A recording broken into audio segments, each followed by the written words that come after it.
po yung mga ka-idol. Then,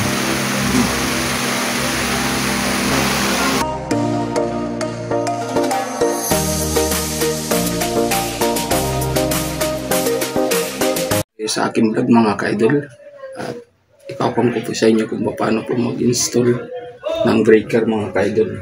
Ito po. At tinanggal ko na po yung sa bahayan, yung breaker mga ka-idol. Kasi nakapag-prepare na rin tayo mga ka-idol ng aircon. Nilagyan na rin natin siya ng bracket. Ayan.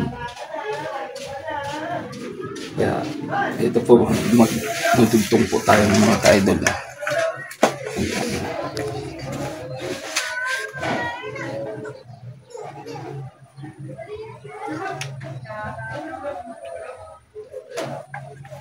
Yan lang po mga ka-idol yung ating simpleng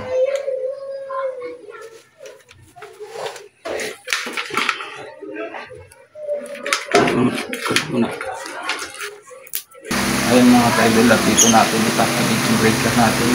Kailangan natin lagyan ng box sa butas mga ka-idol. Dito po yung mga ka-idol. Then okay.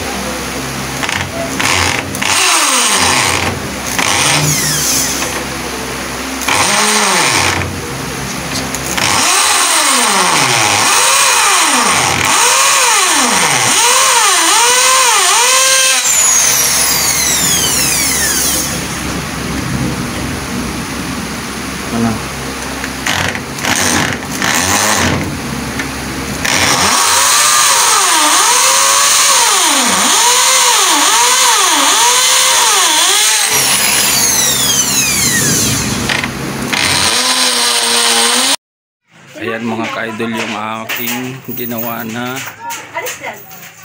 aircon mga ka-idol. Yan yung aking install. At ito yung kanyang breaker mga ka-idol. Ayan, nilagyan natin ng frame.